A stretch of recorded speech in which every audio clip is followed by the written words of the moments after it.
My husband, Marcus, slid a brochure for a senior financial literacy class across the breakfast table on the morning of my 61st birthday and said, "I signed you up, Renee. It's never too late to learn what a checkbook is for." He smiled when he said it. The warm, settled smile of a man certain he has just been generous. What Marcus did not know was that I had already found the 3 accounts he had hidden, that I had read every line of every statement, and that before this story was over, I was going to walk into the office of the man he most wanted to impress and lay all 3 of them on the table, dollar for dollar, in front of everyone.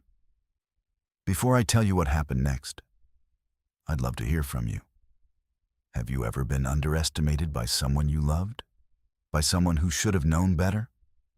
Stay with me, because I promise you, this story goes somewhere you will not expect. My name is Renee Hamilton, and I had been married to Marcus Hamilton for 34 years on the morning he handed me that brochure. We were sitting in the kitchen of the house on Larchmont Drive, the house we had bought together in 1991 when the paint was peeling and the gutters were full of 40 years of someone else's leaves. I was the one who had stood on the ladder that first autumn. I was the one who had balanced the cost of the new roof against the cost of the new furnace and chosen the furnace. Because a family can wear sweaters, but a family cannot live in a house that floods in January. But that morning, in our bright, remodeled kitchen with the quartz counters I had researched for 6 months before we bought them, my husband of 34 years looked at me over his coffee and told me it was never too late to learn what a checkbook was for. I want to be fair to him, even now. Marcus was not a stupid man, and for most of our marriage, he was not a cruel one. He was a tax attorney, a good one, a partner at a firm downtown with his name on the glass door, and he had spent his whole adult life in rooms where money was a language, and he was fluent. Somewhere along the line, he had decided that because I had stayed home to raise our children, because I had not sat for the bar or carried a briefcase, I did not speak that language at all. He had decided this so completely, so early, that he had stopped checking whether it was true. I let him believe it. That was my first mistake. And for a long time, I told myself it was a kindness. When he explained our mortgage to me as though I had not signed the papers, I nodded. When he told me, slowly, what a mutual fund was, I let him. When he handed me a grocery budget on a yellow legal pad and underlined the total twice, I took it and I smiled, and I came in under it every single month. And he never once asked how. I had a degree in mathematics from Spelman College. Hold on to that, because Marcus had forgotten it. I graduated second in my class, and for 2 years before we married, I worked as an actuary for a life insurance company on Peachtree, calculating the odds of death and the price of risk for 8 hours a day. I was very good at it. I could look at a column of numbers and feel where the lie was. A draft moving through a sealed room. Then I married Marcus, and we had Daniel. And 2 years later, we had Olivia.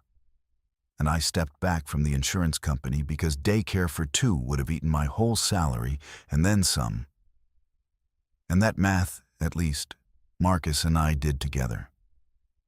What neither of us said out loud in those early years was that stepping back was supposed to be temporary. The children would start school. I would go back. But the children started school, and there was the PTA, and there were the science fairs, and there was Daniel's asthma, and there was my mother's stroke. And the years did what years do. And the going back kept moving further down the table. And one day I looked up, and I was 50. And the briefcase was a memory. And Marcus was explaining to a dinner guest that I was the heart of the home, while I sat there having balanced our household to the penny for a quarter of a century. I can tell you the exact night the not seeing started because I have gone back to it so many times. It was 1996. The children were small. Marcus was a young associate then, still hungry, still mine, and he came home one evening gray and quiet because a deal at the firm was going sideways. There was a tax structure he and two senior men had built for a client, a layered thing involving a partnership and a series of leases. And the numbers had stopped agreeing somewhere and no one could find where. And the client was furious, and Marcus had spent 3 days at his desk and could not see it.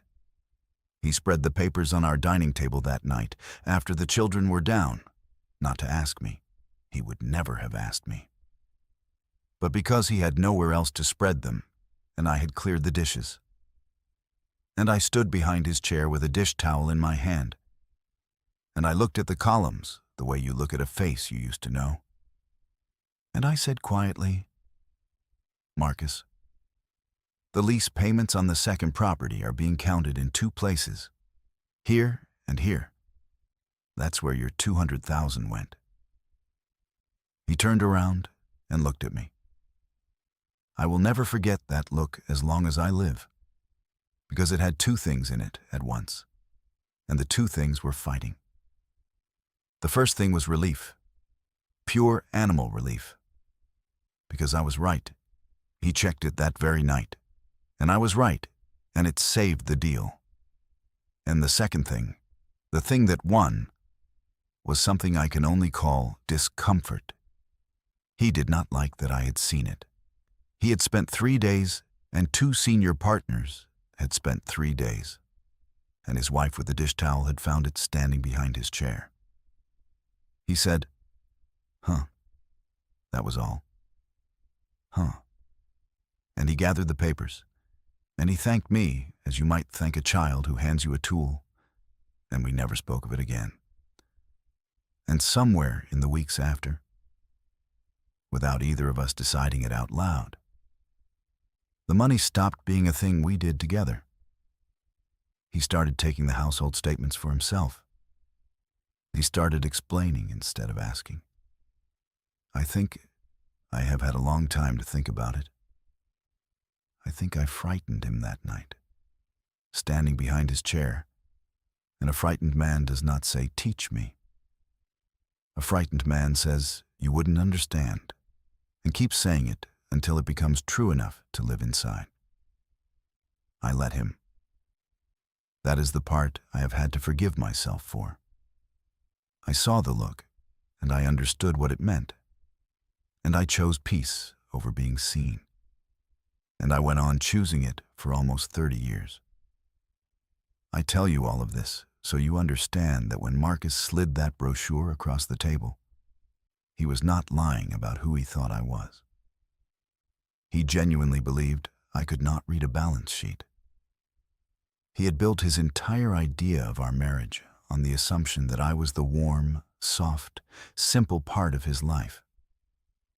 The part that did not need to be told the truth about money because it would only worry me. That assumption was about to cost him everything he had hidden. I want to take you to one more night before the watch, because it is the night that, looking back, I think was the last small chance the marriage had. And I did not know it then. It was our 34th anniversary, 2 weeks before my birthday. Marcus took me to a steakhouse downtown, white tablecloths, a sommelier, the kind of place he liked because the partners liked it. We had been going to dinners like that for years, and they had grown quiet, as long marriages do. But I had put on my good earrings, and I was determined to enjoy it. And over the wine, a younger couple stopped at our table. An associate from Marcus's firm and his new wife, both bright and nervous and eager to be liked. And the young wife, making conversation, asked me what I did. It was an innocent question. She could not have known it was a knife. And before I could answer, before I could even open my mouth, Marcus laughed warmly and put his hand over mine and said, "Oh, Renee's our Secretary of the Interior. She keeps the home fires burning while I do the boring money stuff." Everyone laughed. The young wife laughed, a little uncertainly, glancing at me. And I laughed too. Because that is what you do. That is what I had trained myself to do across a quarter of a century of those rooms.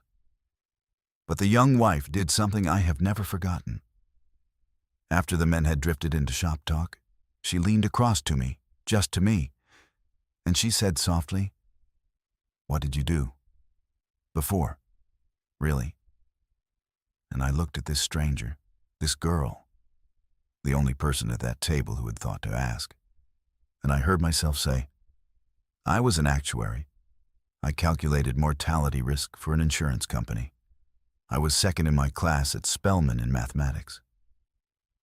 And her eyes went wide and warm, and she said, "Oh my goodness, that's incredible. I was terrible at math." And for one moment, one single moment at that white tablecloth, I was a person who had done a thing instead of a fire someone kept burning. And then Marcus turned back and heard the tale of it and said, lightly, fondly to the whole table, in the tone you use to correct a child's charming exaggeration, "Renee, you were a junior clerk for, 18 months? Before the kids?" And he smiled at me. And he meant no cruelty by it. I truly believe that. And that is the worst of it. He had stood at the front of his own life for so long that he had genuinely revised mine down to a footnote. An 18-month clerkship, a girl who kept the home fires before she found her real calling, which was him. I excused myself to the ladies' room. I stood at the marble sink and I looked at a woman of 60 in good earrings, 2 weeks shy of 61. And I did not cry, because I had a degree in not crying by then. I fixed my lipstick. I went back to the table. I let him order me the dessert he liked. And on the drive home, he held my hand at the red lights and said it had been a lovely evening. And I said yes, it had. And I meant the part where a stranger asked me what I did. 2 weeks later, he handed me the brochure. And 3 weeks before all of it, before the brochure and the anniversary both, was the watch. It started with the watch. 3 weeks before my birthday, Marcus came home with a watch I had never seen before. He was not a flashy man, which is part of why it caught my eye. He wore the same thin gold watch his father had left him for nearly 20 years, and he loved it. And the band had worn pale where it crossed the back of his wrist. But that Tuesday in October, he came in from the garage and reached up to loosen his tie, and there, sliding out from under his cuff, was a heavy steel watch with a deep blue face and a price, I would later learn, of $11,000. "That's new?" I said. I was at the stove. I did not turn around all the way. "Client gave it to me," he said. "A gift. Closed a big estate for him." I turned the burner down. "That's generous of a client," I said. "Isn't there a rule about that? You're always telling people there's a rule about that." He paused in the doorway, just a beat. "It's fine, Renee. It was nominal." He insisted. A smile, the easy one. "Don't worry about the ethics of it. Leave that to me." "I always do," I said. And I smiled back, and he went upstairs to change. Now, I had been married to a tax attorney for 34 years.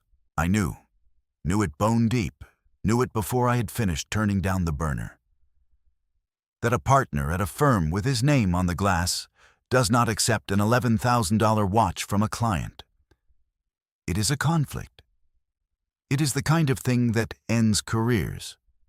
Marcus had lectured me about exactly that at a dinner party once, holding court about a colleague who had taken courtside seats from a corporation and lived to regret it. Marcus did not take gifts. Marcus had built his reputation on not taking gifts. So the watch was a lie. And the strange thing about a lie, when you have lived with a man for 3.5 decades, is that the lie itself is almost never the thing that wounds you. What wounds you is the ease of it. It came out of his mouth, already smooth, already shaped. a stone he had been turning over in his pocket for a while. He had not invented that lie standing in the kitchen. He had it ready. I said, "How nice," and I finished making dinner, and I sat across from him and asked about his day. And inside me, something very old and very quiet woke up and started to count. That night, after he was asleep, I did something I had not done in our entire marriage. I went down to his study in my robe, and I sat at his desk, and I opened the drawer where he kept the household papers. Let me be honest about how that felt, because some of you have stood at a drawer like that or wanted to. It did not feel like snooping. It felt like coming home to a language I had not spoken in 30 years and finding that I still knew every word. The drawer was a mess, which surprised me. Marcus was meticulous at work and careless at home, because at home he assumed no one was checking. There were bank statements folded in thirds, credit card bills, the property tax assessment, a packet from his retirement account. I did not take anything. I did not need to. I read. And here is the first thing I learned, sitting in my robe at 1 o'clock in the morning. The numbers did not close. Our joint checking account fed our joint savings, and our joint savings fed the mortgage and the cars and the life we lived. I knew those numbers as well as I knew the cracks in the kitchen ceiling, because I had been the one quietly tracking them for years, even after Marcus took the statements for himself. And the money coming out of that joint account every month was more than the money our life cost, not by a little, by thousands. There was a transfer, regular as a heartbeat, on the 3rd of every month, $3,000, to an account number I did not recognize. I sat there in the dark and I felt the draft in the sealed room. I did not confront him. Understand that? Because a lot of women in that moment would have gone upstairs and shaken him awake, and I do not blame them. And there were nights in the weeks that followed when I wanted to. But I was an actuary once. I knew that you do not act on a single data point. One transfer is a mistake or misread. A pattern is a decision. I needed to know whether this was one stone or a wall. So I closed the drawer exactly as I had found it, folded the statements back into their careless thirds, and I went to bed beside the man I had loved for the whole of my adult life. And I lay awake and I made a different kind of decision. I was going to find out everything. Quietly. Completely. And I was not going to let him see me do it. The next morning, he handed me the brochure for the financial literacy class. Sit with the timing of that, because I have, many times since. The very morning after I had sat in his study reading the lie in his own bank statements, my husband looked at me across the breakfast table and told me, gently, kindly, that it was never too late to learn what a checkbook was for. He thought he was being thoughtful. He thought my mind was a soft, empty room. I took the brochure. I said, "That's kind of you, Marcus. I'll think about it." And I put it on the counter, and I poured his coffee, and I started that day to take my marriage apart and see how it was really built. The first thing I did was the simplest, and it is the thing I want any of you who are listening to hear, because it costs nothing and it changes everything. I started keeping my own records, not in a notebook he might find, in my head, where I had been trained to keep them, and then on a single index card I kept folded inside the lining of my winter coat in the front hall closet, where Marcus had not reached in 20 years because I was the one who took the coats to the cleaner. Every time money moved, I knew it. The 3rd of the month came, and the $3,000 left, and I noted the account number from the statement before he gathered it up. I waited. The 4th of November came, and another $3,000 left, and this time I caught something I had missed. There were two account numbers. The $3,000 went to one. But a few days later, on the 8th, a second amount moved, smaller, $1,200, to a different number entirely. Two accounts. I had found two. Marcus, all the while, lived his life exactly as he always had. And that was the part that hollowed me out in the quiet hours. He was not a man tortured by guilt. He kissed me on the forehead in the mornings. He complained about his back. He asked me to pick up his dry cleaning, and I did. And I went through the pockets of his suit jackets while I was at it. Something I had never once done in 3 decades. And in the inside breast pocket of his charcoal suit, folded once, I found a receipt for a hotel in Charlotte. A room. 2 nights. A Saturday and a Sunday in September, when Marcus had told me he was at a tax conference in Atlanta. I stood in the parking lot of the dry cleaner with that receipt in my hand, and I did not cry. I will be truthful with you about that, because you expect me to say I wept. And I did weep, later, in the shower where the water covered it, as I had taught myself to do for the small griefs of a long marriage. But standing in that parking lot, what I felt was not grief. It was recognition. The 2 accounts, and the hotel, and the watch were not 3 problems. They were 1 problem with a name, and I was very close to learning it. I drove home. I made dinner. Marcus came in tired and loosened his tie, and I set his plate down and said lightly, "How was Atlanta? The conference?" "Long," he said, not looking up. "Dull. You know how those things are. Panel after panel." "Did you see anyone we know?" I asked. "No," he said. "Nobody. Just the usual crowd of tax people boring each other to death." He took a bite. "I'm glad you didn't come. You'd have hated it." "I'm sure I would have," I said. And I refilled his water.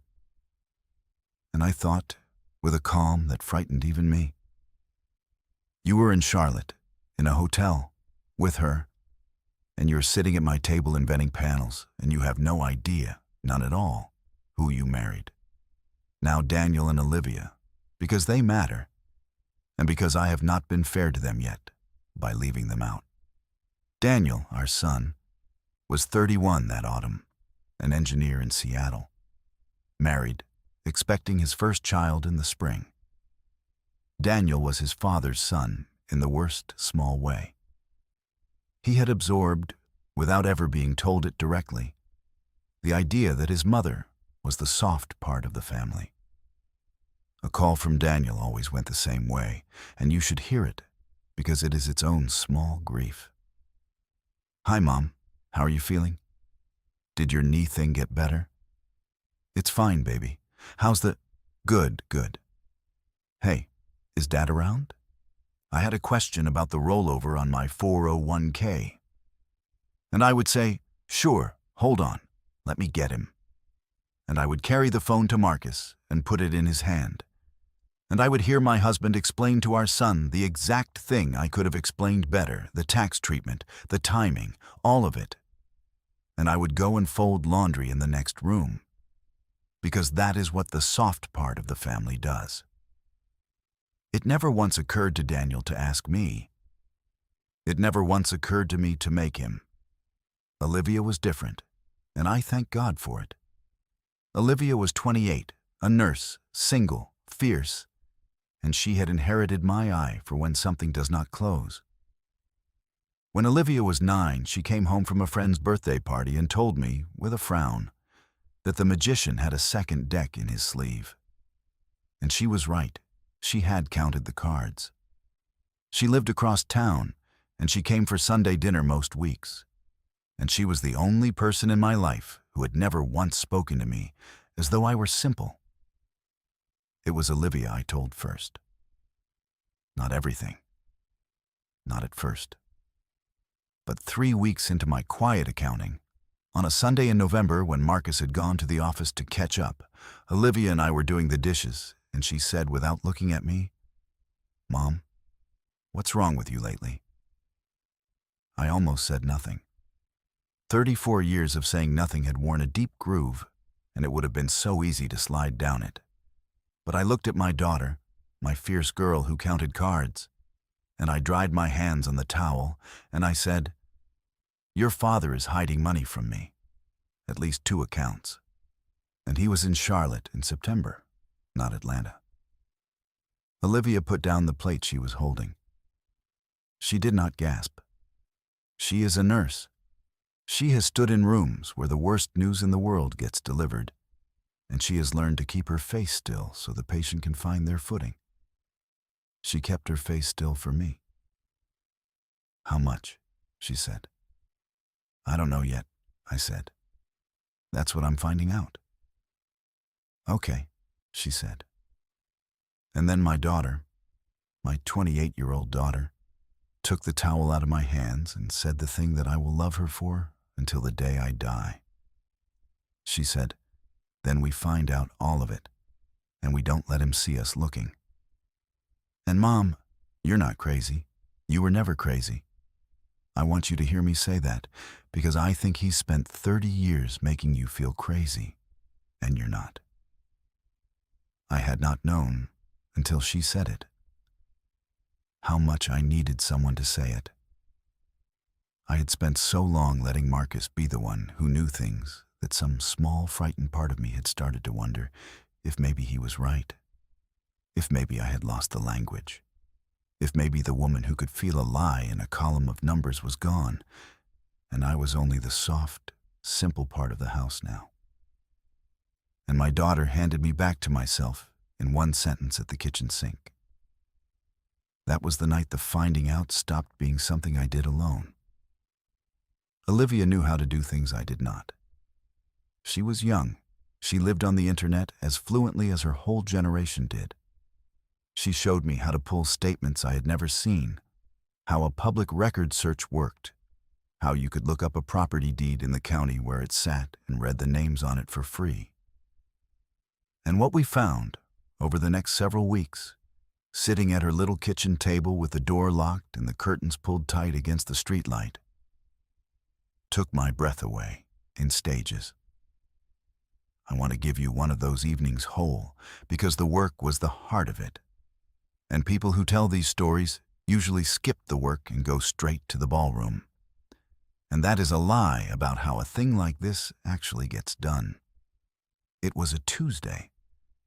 Marcus thought I was at a women's Bible study that met across town, which I had attended faithfully for years, and which gave me a standing 2-hour window with a witness who would say I was there. Instead, I was at Olivia's, in my reading glasses, with a yellow legal pad of my own. The same kind Marcus used to hand me with the grocery total underlined. And there was a justice in that too. Olivia had her laptop open and 3 statements spread between us, and she said, "Okay, walk me through it. You keep saying it doesn't close. Show me where." So I showed her. I am not ashamed to say I enjoyed it. For the first time in 30 years, someone was asking me to show my work and meaning it. I took the joint checking statement and I walked her down the right-hand column the way my supervisor at the insurance company had taught me 40 years before. Start from a number you trust and let the river run, and watch where water leaves the channel that the channel cannot account for. "Here," I said. "Our life costs about this much a month. The mortgage, the cars, the utilities, the food, all of it. I know that number cold. I've carried it in my head for years. Now watch the account. It's running ahead of our life by more than $5,000 every month, and some months it's closer to 6. That's not a one-time thing. That's a leak. And a leak that steady isn't an accident. Somebody opened a valve." Olivia stared at the column. "Mom," she said slowly, "you've been able to do this the whole time." "I've been able to do this the whole time," I said. "We found the $3,000 first, the clean monthly transfer on the 3rd. Then the $1,200 on the 8th. That was $4,200, and for a moment I thought we had it. The leak was named. But $4,200 did not close the gap. The account was running better than $5,000 short, and the remainder would not sit still. $1,000 one month, $1,800 the next, $300 the month after, irregular. And that was the one that bothered me. Because the irregular ones are the careful ones. Anyone can hide a fixed transfer. It takes a thoughtful man to hide a variable one, tucked into the noise of real spending. There's a third thing, I said. I can feel it. It's small and it moves around, which means he's hiding it inside something that's supposed to move around. A credit card. He's running it through a card. You can't see the card from here, Olivia said. It's not on the bank statement. No, I said. But the card has to get paid from somewhere, and the payment will be on the bank statement, even if the charges aren't. Find me the card payments. She found them. A payment every month to a card account I could match to the business card I knew about. Except the amount was always larger than that card spending could explain, which meant there was a second card riding on the same account, a card whose statement never came to our house.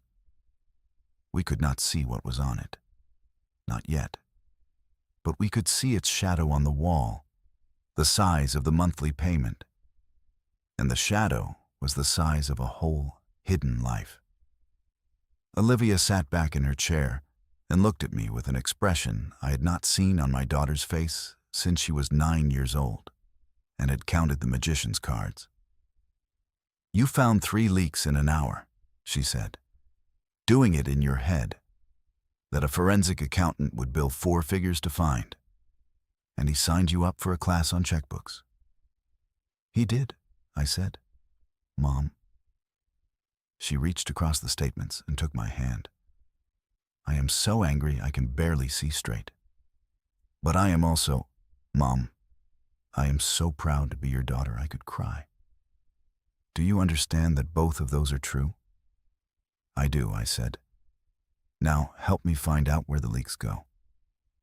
And we bent back over the table, and we kept going, deep into the evening.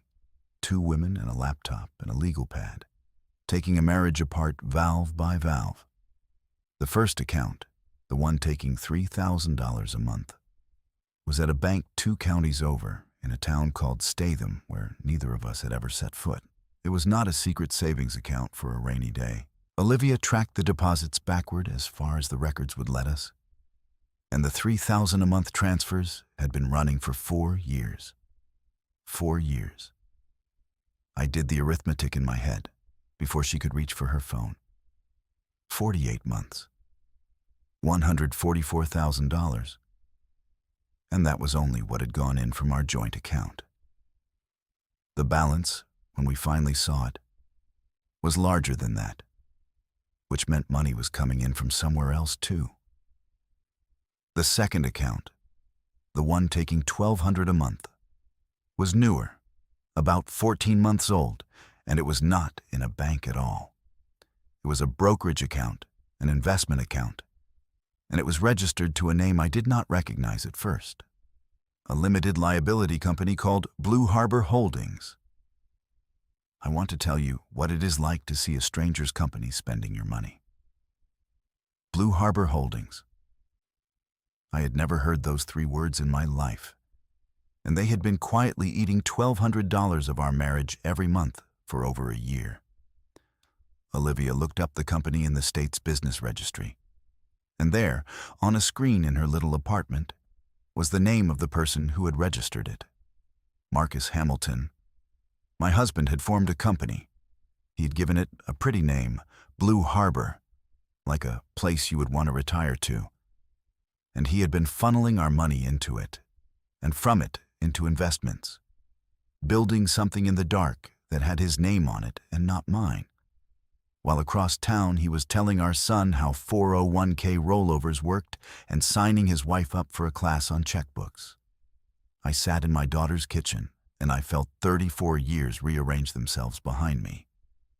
Every, "Let me handle the money, sweetheart," every patient little lecture, every yellow legal pad with the total underlined twice.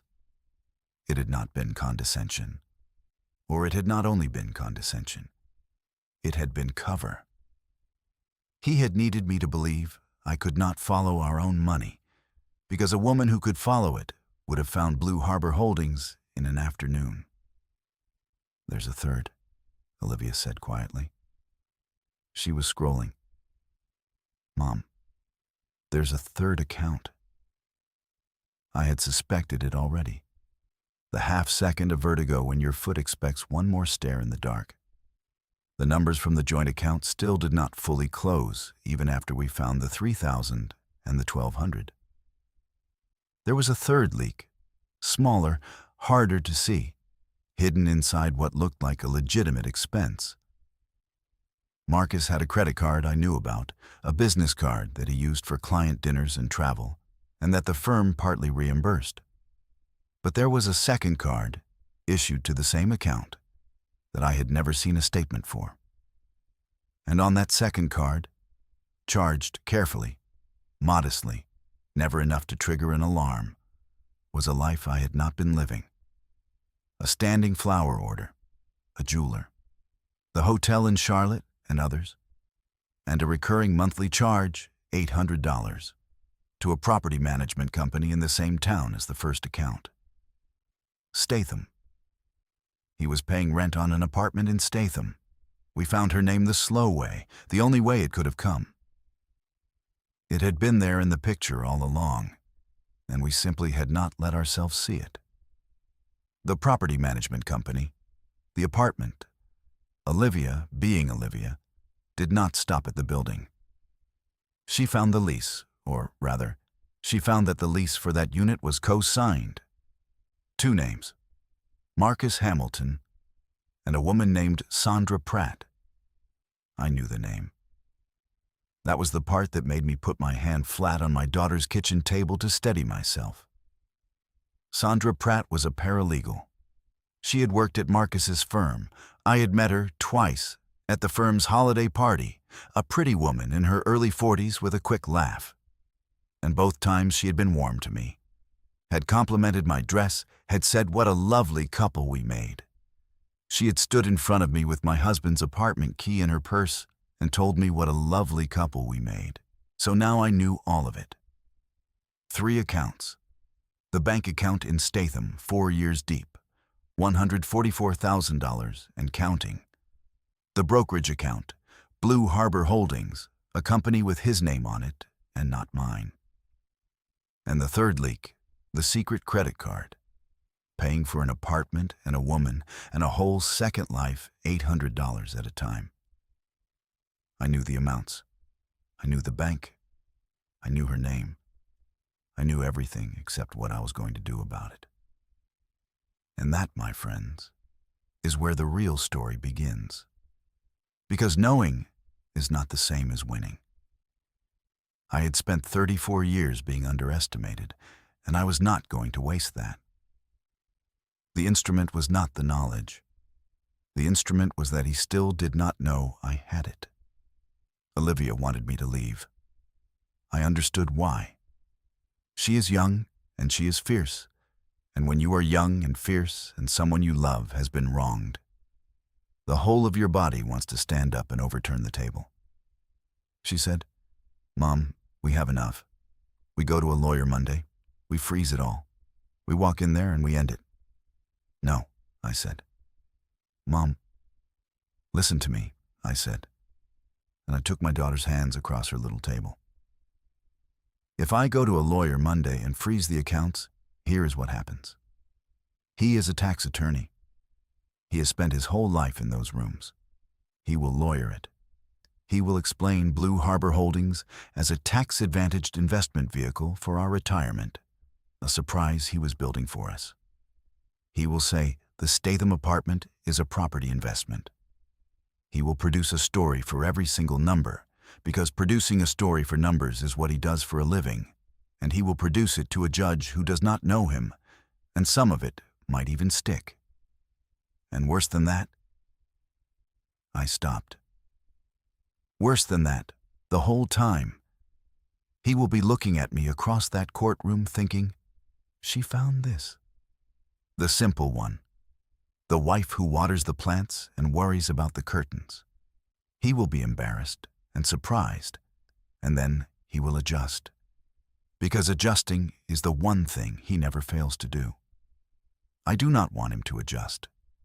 I want him to be sure, all the way to the very end, that I am exactly who he always thought I was. Because that certainty is the one thing I own that he cannot lawyer. So we just let him keep stealing? Olivia said. We sit here and watch the 3rd of every month? For a little while longer, yes, I said. Because right now he's careless. The day he knows I'm looking, he stops being careless. He moves the money, he closes the apartment, he lawyers up before I've even filed. His carelessness is the only door I've got, baby, and I am not slamming it shut to feel better for one afternoon. She was quiet then. You're scary, Mom. You know that? Calm, scary. I had a job once, I said, where I calculated when strangers were going to die for money, and I was good at it. Your father forgot. I didn't. Olivia looked at me for a long moment. You have a plan, she said. I have the beginning of one, I said. I need to know one more thing. I need to know about the inheritance. Now I have to take you back, because the inheritance is the hinge the whole door swings on, and if I do not explain it, you will not understand what I did or why it was airtight. My mother, Eunice, died in 2009. She had not been a wealthy woman, but she had been a careful one. And more than that, her brother, my uncle Theodore, who never married and never had children, had done well in textiles in the years when a black man doing well in textiles in Georgia was a small act of defiance.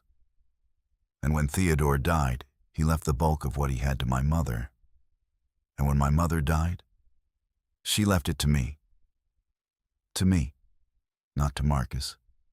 To me, Renee, her only child. By name. She had drawn the will up with great care, and she read it to me aloud in her kitchen the year before she passed, sitting at her table with the document between us and her reading glasses down on her nose. You see where it says your name, she said. Just your name. That's on purpose. Say it back to me. It's just my name, Mama, I said. This is yours, Renee, not his. I love Marcus, I do. But I buried your father, and I watched my own sister get talked out of everything she had in a divorce by a smiling man. And I am not raising a daughter to be talked out of anything. You keep this separate. You never put his name on it. You never let him manage it to make it simpler. Do you hear me? I hear you, I said. Promise your mother. I promise. And I kept it. I was an actuary's daughter, or rather, she was the actuary's mother, and we understood each other about money in a way Marcus and I never had. So when the inheritance came, I did exactly what my mother told me. I kept it separate. I opened an account in my name only, and I never commingled it, and I never put Marcus's name on a single piece of it. And over 15 years, because I had not lost the language after all. I had managed it myself. Quietly, carefully, in index funds I researched at the library on the days Marcus thought I was at the grocery store. I told Marcus the inheritance was around $200,000 and that I had it in some safe funds. And he had patted my hand and said that was nice and let me keep it because he assumed, of course, that a soft, simple woman could not do much damage with $200,000 in safe little funds. It was not $200,000 anymore. It had not been $200,000 in a long time. 15 years of careful management, of reinvested dividends, of the kind of patience that compounds in the dark, had turned my mother's gift into something Marcus did not know existed. I am not going to tell you the exact figure yet, because Marcus did not know it yet. and you are going to learn it exactly when he did. But I will tell you this. The money my husband had hidden, the $144,000 in Statham, the Blue Harbor brokerage account, all of it, every secret dollar he had skimmed over 4 years, was a fraction of what my mother had left me, and I had grown in plain sight while he explained checkbooks to me over breakfast. He had been hiding a stream. I was sitting on an ocean, and he had no idea. That was the moment my plan stopped being about catching him and became about something larger. And I remember exactly when it happened, because I said it out loud at Olivia's table with a cold cup of tea between my hands. "Olivia," I said, "I keep doing this wrong. I keep adding up what he took like the number is the thing. It isn't the thing." She looked up from the laptop. "What do you mean it isn't the thing? He stole from you for 4 years." "He did, and I could walk away from it tomorrow and never feel it." I turned the cold cup a half circle on the table. "Baby, I don't need his hidden money. I have never needed his hidden money. If all I wanted was to be made whole, I could leave this week and be comfortable for the rest of my life on what's already mine. So the money can't be the point. If I make this about the money, I've already lost, because the money is the one thing he can stand to give back." Olivia was very still. "Then what's the point, Mom?" "The point," I said, "is that for 34 years, a brilliant man looked at me every single day and decided not to see me. That's the theft, not the 3,000 on the third. Him." I set the cup down.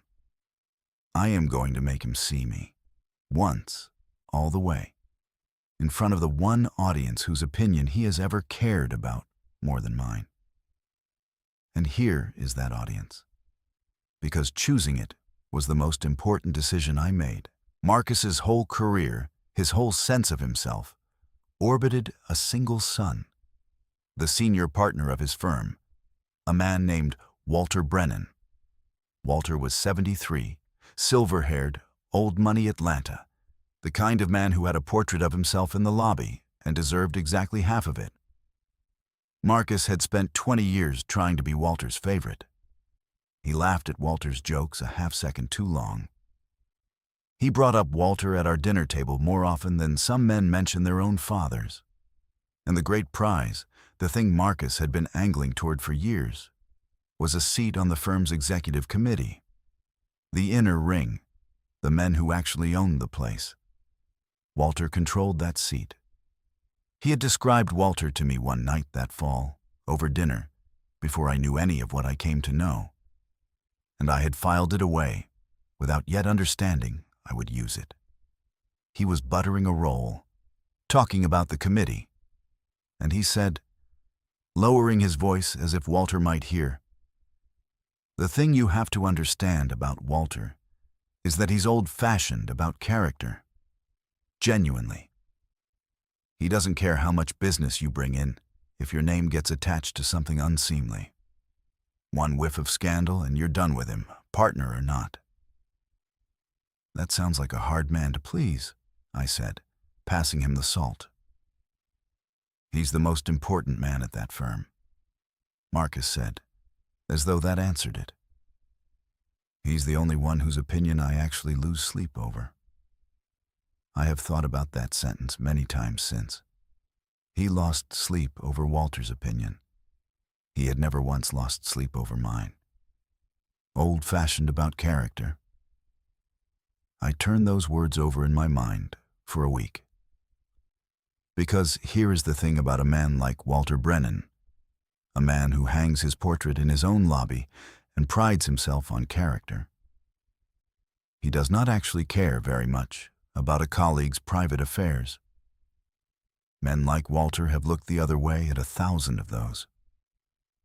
What a man like Walter cannot forgive, what genuinely frightens him, is exposure. Mess. A partner whose personal conduct becomes a liability, a story, a thing the other partners whisper about, a crack in the marble of the firm's reputation that Walter has spent 50 years polishing.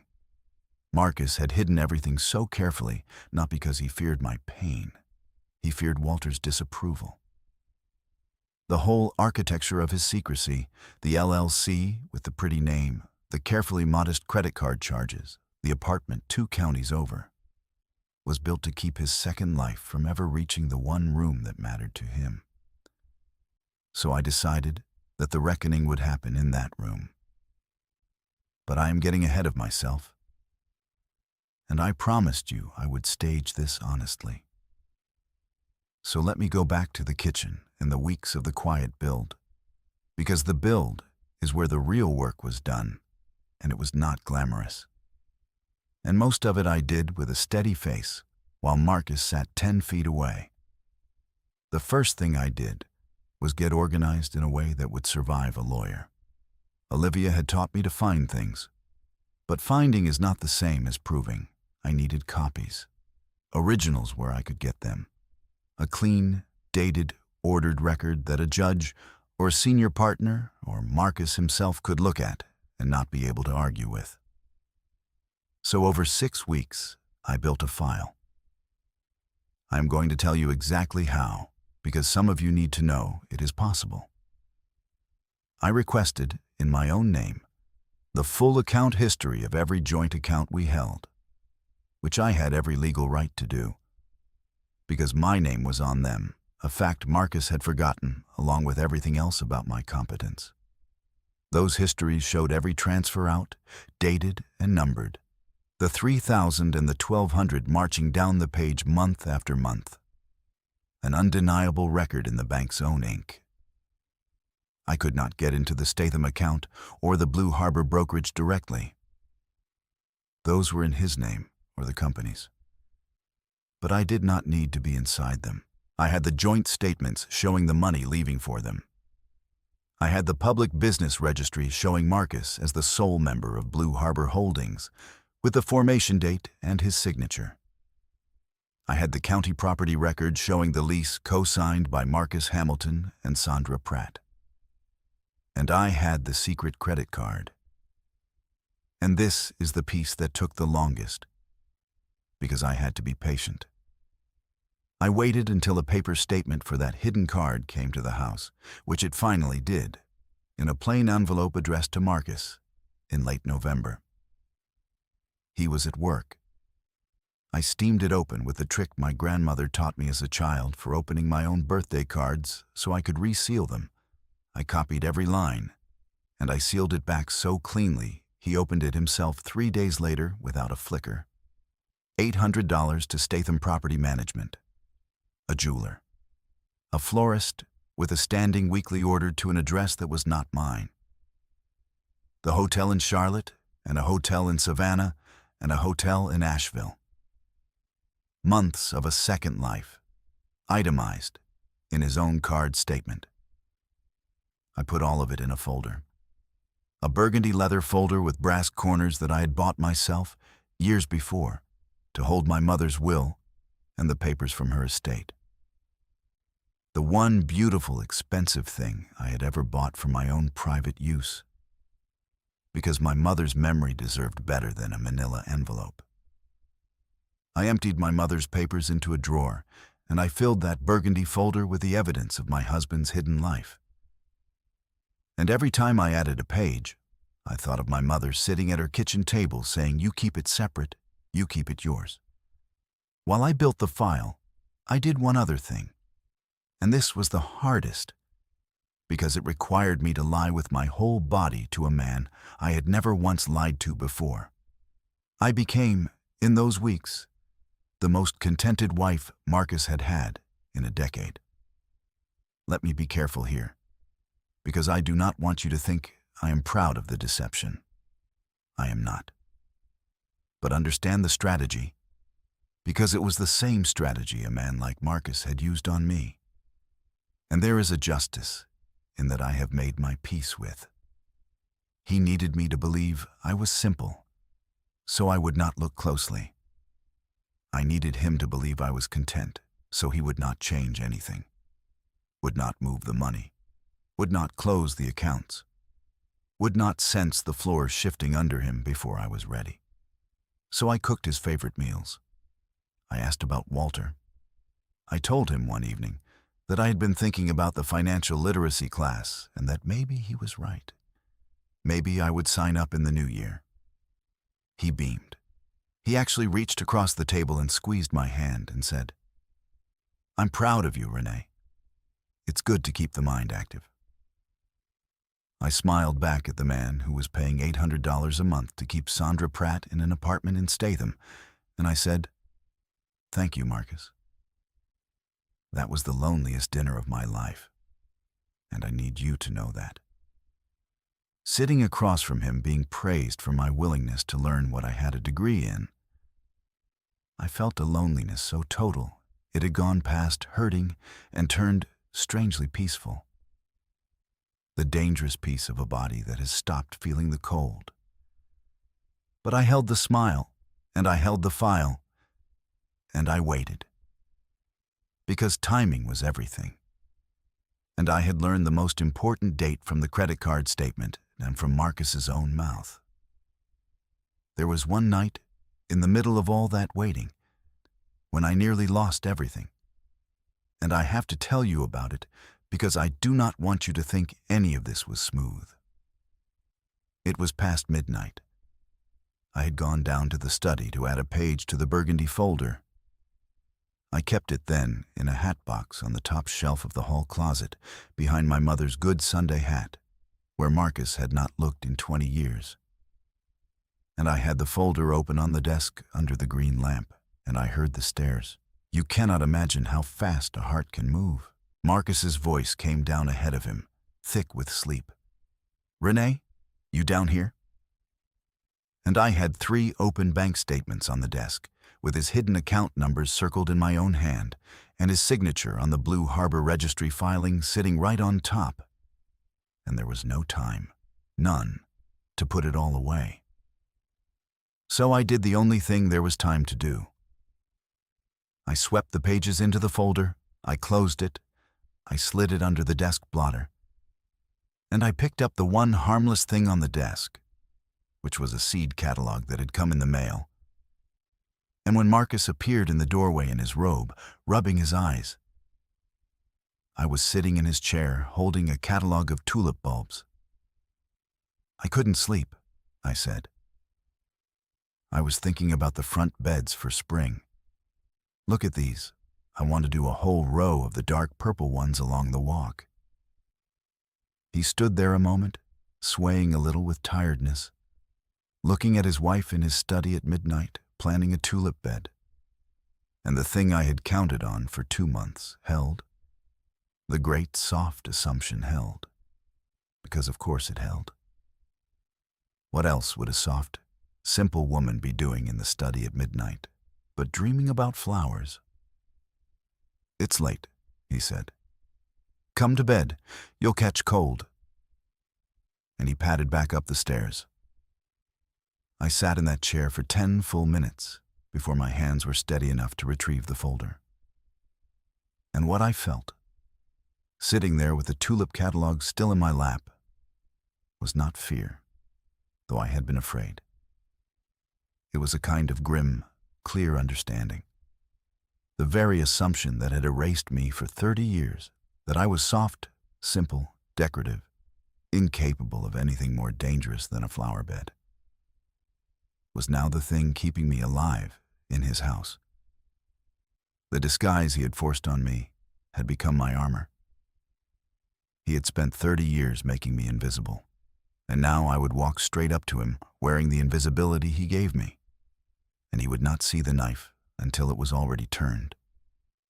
And there was the matter of Sandra Pratt, whom I saw once with my own eyes, before the end. I had told myself I would not do it. I am not by nature a woman who sits in cars watching apartment buildings. But there came a Saturday when Marcus said he was going into the office, and I knew from the credit card that the rent in Statham was paid. And something in me, something I am not proud of and will not pretend away, needed to see the place where my husband had been keeping another life. So I drove the 40 minutes to Statham, and I parked across the street from a perfectly ordinary brick apartment building with a little landscaped courtyard. And I sat there in my coat with the engine off, telling myself I would leave in 5 minutes. And a car I knew, Marcus's car, the silver sedan I had ridden in 1,000 times, pulled into the lot.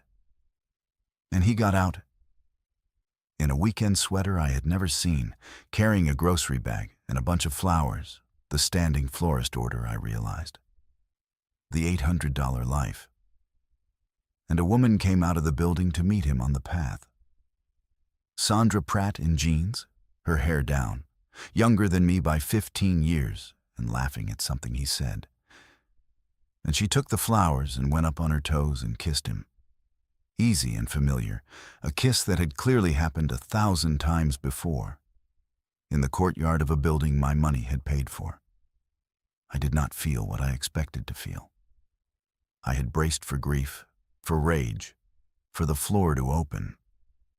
What I felt, watching my husband laugh in a stranger's courtyard in a sweater I had never seen, was the last thing leave me that needed to leave before I could do what I was going to do.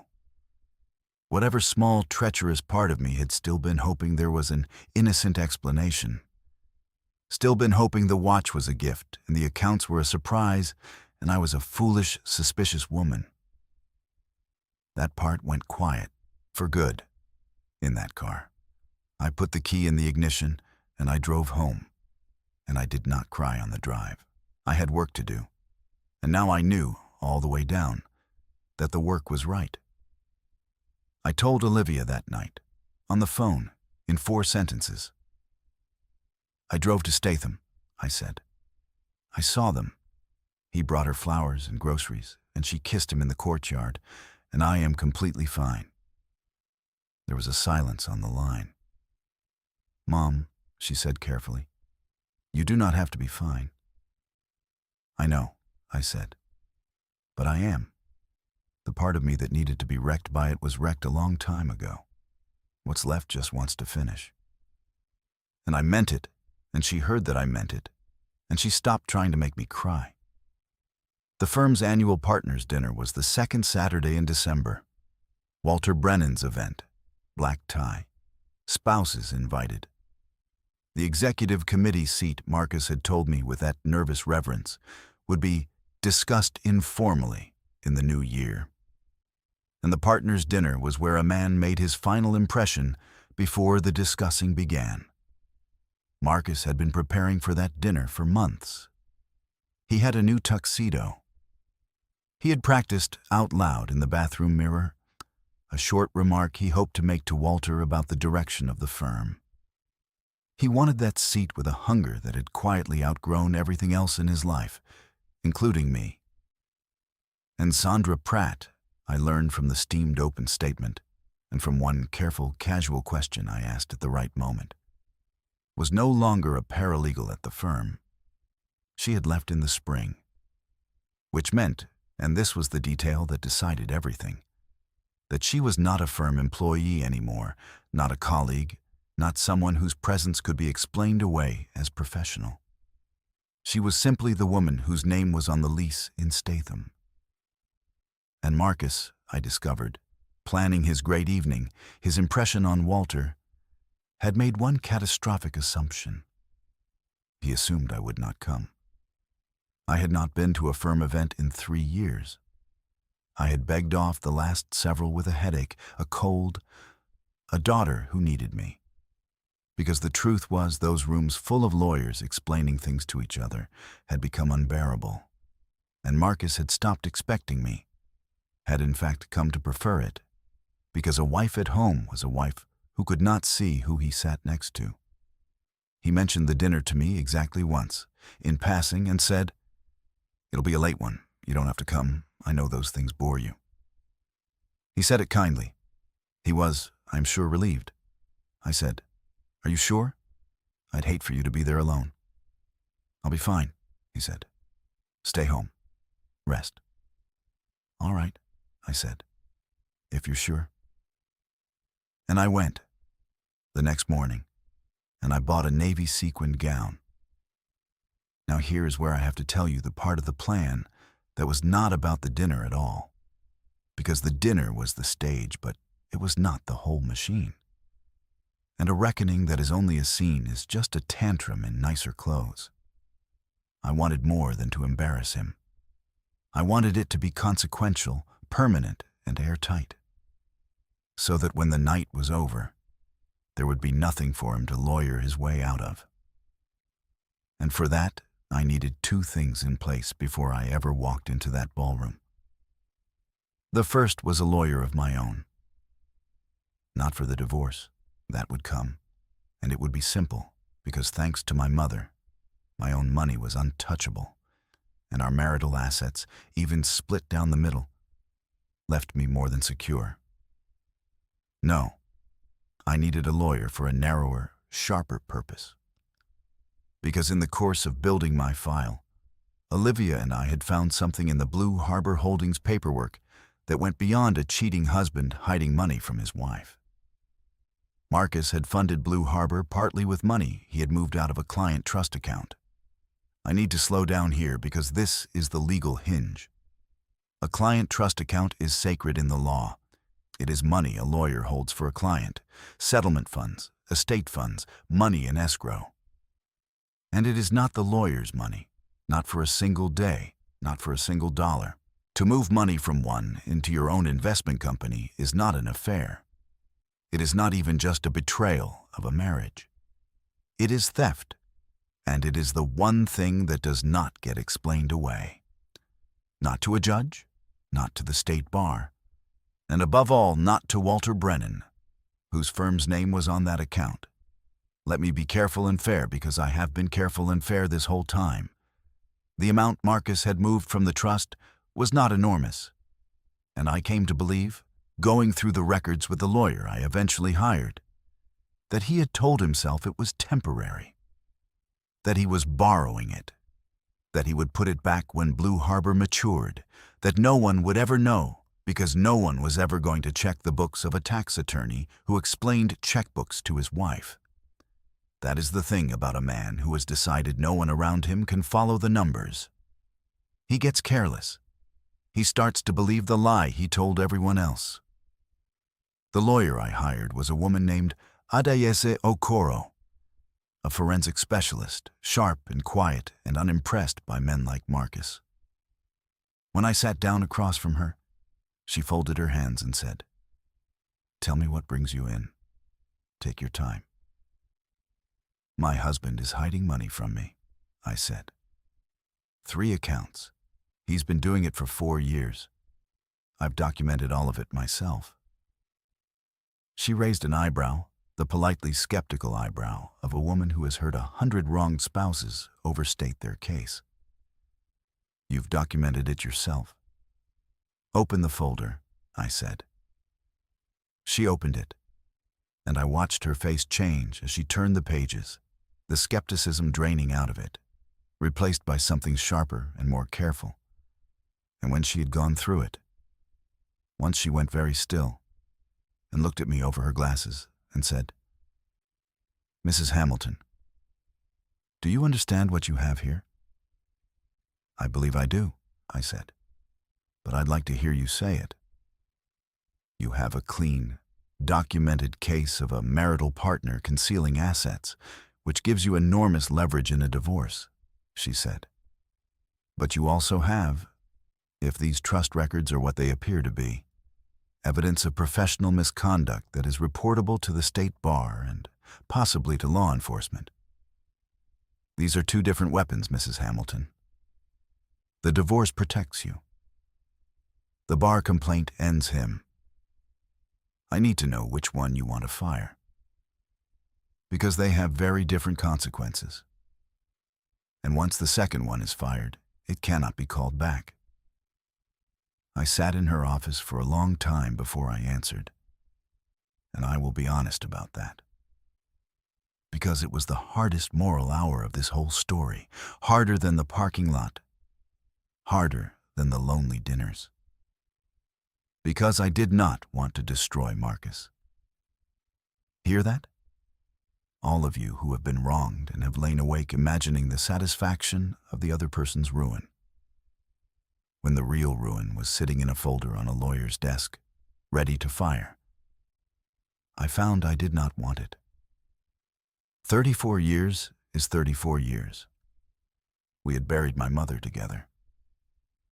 He had held my hand when I had the cancer scare in 2015 and sat in the waiting room gray-faced for 6 hours. He had carried Olivia on his shoulders at the state fair. The man was not only the man who hid the watch. So here is what I decided. And it is the decision I am proudest of in this whole account, because it is the one that let me keep my own face. I told Adaze, I want everything documented. The bar complaint, the law enforcement referral, all of it. Drafted, dated, ready. I want it real. But I am not going to file it first. I am going to give Marcus one chance to do the right thing himself. And whether he takes it will be his choice, made with full knowledge, in front of the only people he cares about. I won't destroy him. I am only going to stop protecting him. Adaze held my eyes a moment, and then, for the first time, she smiled. That, she said, is the most dangerous thing you could possibly do to a man like this, because it's fair. And she started drafting. But before she drafted anything, she made me earn it. And I am glad she did, because she would not let me build a weapon I did not fully understand. She spread the trust records on her conference table. Olivia and I had pulled what we could, and Adaze had subpoena power for the rest once a divorce was filed. But even what we had was enough to read the shape of it. And she walked me through exactly what Marcus had done, and made me say it back to her in my own words, because she said, if you're going to stand up and accuse this man, you will say it correctly or you won't say it at all. So I learned it cold. A client of Marcus's, an elderly widower, had sold a business and the proceeds, a little over $400,000, sat in the firm's client trust account while the tax matters were sorted out. Money that was the client's, held by the firm, sacred, untouchable. And over the course of about 10 months, Marcus had moved sums out of it, never large, never all at once, 18,000 here, 25,000 there, into Blue Harbor Holdings, and then quietly moved most of it back before any reconciliation could catch it, riding the float, using the client's money as a private bridge loan to feed his investments and his second life. By the time we looked, the account net was nearly whole again. He had almost certainly told himself that meant no harm was done. Here is what he doesn't understand, Adaze said, tapping the page with one finger. Or has decided not to understand, which is worse in a lawyer. It does not matter that he put it back. It does not matter that the client never lost a dime. The rule is not, don't lose the client's money. The rule is, the money is never yours to touch, not for an hour, not for $1. Every state bar in this country will tell you the same thing. Commingling and misappropriation of client trust funds is among the gravest things a lawyer can do, precisely because it is a breach of the one promise the whole profession is built on. Judges have been removed for it. Lawyers with 30-year careers have been disbarred for less than this, for amounts smaller than this, even when every cent was returned. Your husband knows that, Mrs. Hamilton. He teaches the ethics rules to junior associates. He knows exactly what he did. He simply decided no one would ever check, because no one ever checks the man who tells everyone he's the only one in the house who understands money. I sat with that. So when I said it's a crime, in front of the room, I'll be right. You'll be right, Adaze said. Be precise about it, and you cannot be contradicted. He moved client trust money for personal use. That's the sentence. Don't embellish it. You won't need to. The plain true sentence is the heaviest thing you can drop on a man like Walter Brennan, because Walter Brennan knows every word of it is true and knows his firm's name is on that account. And if he runs? I asked. If he denies it, lawyers it, says I misread the statements like he's said for 30 years? Adizes smiled again, and this time there was something almost gentle in it. Then we file, she said, and he learns, in a forum he cannot charm, that you read the statements perfectly. But I don't think he'll run, Mrs. Hamilton. Not after the room. A man who has spent 20 years performing for an audience will not flee in front of that audience. He'll do the dignified thing, because the dignified thing is the only role left that lets him keep being the man he's pretended to be. You're not just giving him a choice. You're giving him the only choice his vanity can survive. That's not mercy. She paused. That's strategy that looks like mercy, which is the most lethal kind there is. And she started drafting. The second thing I needed in place was simpler, and it was Walter Brennan himself. I did not want to ambush Walter. An ambush is messy, and mess was exactly what Walter feared. And a reckoning built on mess can rebound on the person delivering it. So 3 days before the partners' dinner, I called Walter Brennan's office, in my own name, Mrs. Renee Hamilton, and I asked his assistant for 10 minutes of his time on a personal matter regarding her husband. And because I was the long, invisible wife of a partner, and because curiosity is a powerful thing, Walter gave me the 10 minutes. I will tell you about that meeting in full, because it was the quiet hinge of the whole reckoning, the moment that turned my private knowledge into public consequence. And I did it across a desk, composed, in a navy blazer over an emerald blouse, with my burgundy folder in my lap. Walter Brennan's office was exactly what you would imagine. The leather, the green-shaded lamp, the diplomas, the photograph of him shaking hands with a governor. He came around the desk to greet me, a courtly old man, and he held my chair, and he said, "Mrs. Hamilton, what a pleasure. We so rarely see you. I hope everything's well." He thought I had come to ask a favor, a charity board, a son's internship, the kind of thing partners' wives came to ask. I sat down, and I set the folder on my knees, and I said, "Mr. Brennan, thank you for seeing me. I'm going to be very direct, because I respect your time, and I respect this firm.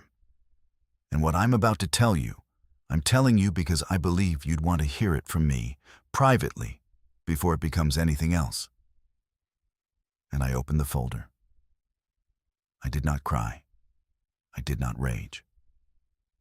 I laid it out as I had once laid out actuarial tables, ordered exactly as Adais had taught me. Clean, dated, sourced. I told him my husband had concealed marital assets in a private company called Blue Harbor Holdings. I showed him the registry document with Marcus's signature. And then I said, "Mr. Brennan, the part that I believe concerns you more than it concerns me is where some of the funding for that company came from." And I turned to the trust records, and I watched a 73-year-old man's courtly face go gray. He was quiet for a long time, reading.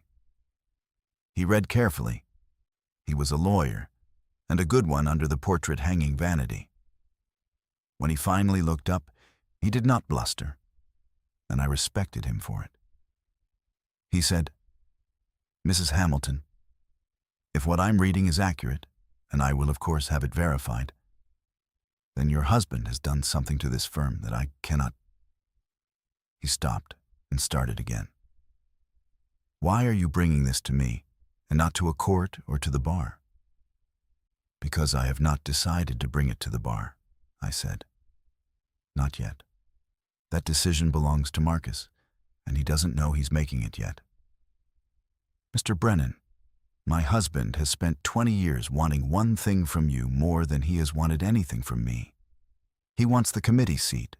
He wants your good opinion. And he has built his entire secret life around making sure none of this ever reached you, because your good opinion matters to him more than his own marriage did. I am not here to ask you to ruin him. I am here to make sure that when the truth comes out, and it is coming out on Saturday, it comes out in front of you, because that is the only audience that will make him understand what he's done. Everything else he can lawyer. He cannot lawyer your face. Walter Brennan looked at me for a long, long moment, and something shifted in his old eyes. Something that I think, looking back, was the dawning understanding that he had badly misjudged which Hamilton was the formidable one. And he said slowly, "What is it you want me to do on Saturday, Mrs. Hamilton?" "Nothing," I said. "I want you to do nothing. I want you to be exactly where you always are, at the head of your table, the man whose opinion matters. I'll do the rest. All I ask is that when it happens, you don't look away. He spent his whole life performing for you. Let him finish the performance honestly for once, with you watching." I stood and I gathered my folder, and Walter Brennan stood too. And this old courtly man, this man with his portrait in his lobby, did something I had not expected.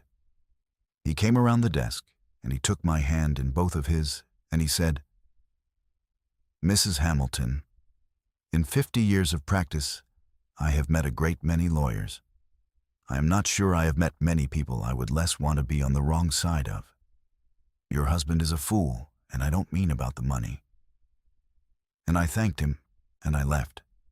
And I went home and made Marcus's dinner. 3 days. I lived 3 more days in that house with that man. He practiced his remark in the bathroom mirror. He showed me his new tuxedo, turning in front of the long hall mirror, and asked, "How do I look?" And I looked at my husband of 34 years, handsome and gray at the temples and so pleased with himself, about to walk into the most important evening of his career.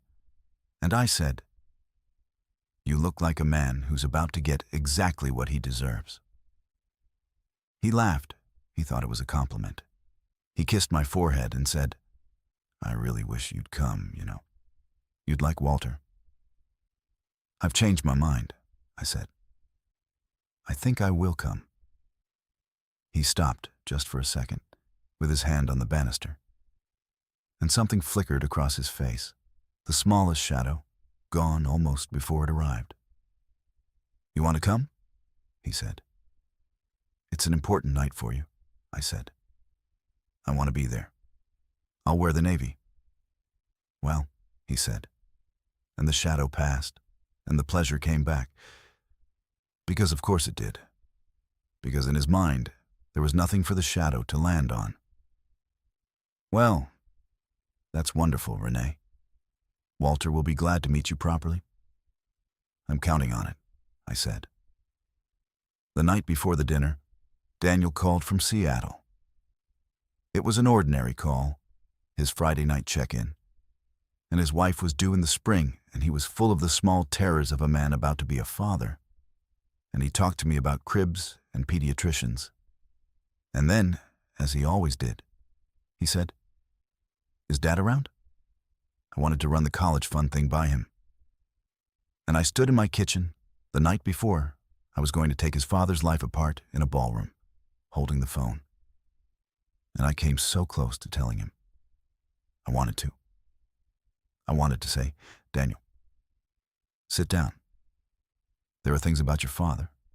There are things about your mother." But I didn't. And I want to tell you why. Because it matters. I didn't tell him because I was not going to make my son carry it the night before, alone, 3,000 miles away, where he could do nothing but lie awake. And I didn't tell him because some stubborn, hopeful part of me wanted Daniel to find out the truth about his mother, not from a sad phone call, but from the fact of what I was about to do. So instead, I said, "Your dad's getting ready for a big work dinner. But Daniel, the college fund thing, tell me about it. Maybe I can help." There was a pause on the line, a small, surprised pause, the pause of a man whose mother has never once offered to help with money. "Oh," he said. It's just, we're trying to decide between a 529 and a custodial account, and the tax stuff is over my head." So I told him. Standing in my kitchen, I explained the difference between a 529 plan and a custodial account, the tax treatment, the financial aid implications, the control trade-offs, clearly and simply. Everything I had wanted to explain to him his whole life, and never once been asked to. And there was a long silence when I finished. And then my son said, in a voice I had never heard him use with me, "Mom, how do you know all that?" And I smiled, alone, in my kitchen, the night before everything. "I've always known it, baby," I said. "Nobody ever asked me." And I let it sit there. Just for a second, a small seed dropped in the dark. "Get some sleep. Kiss the bump for me. I love you." And I hung up and I thought, "You'll understand tomorrow, son. You'll understand the day after that. And it will be the start of something better between us." I am going to tell you about that night now, the second Saturday in December, in full. Because I owe it to you after all this build. And because it is the only part of this story I have never once regretted. The dinner was held in the ballroom of a hotel downtown, the old kind with chandeliers and a coffered ceiling and waiters in white jackets. There were perhaps 120 people, partners and senior associates and their spouses, the whole firm in its finest.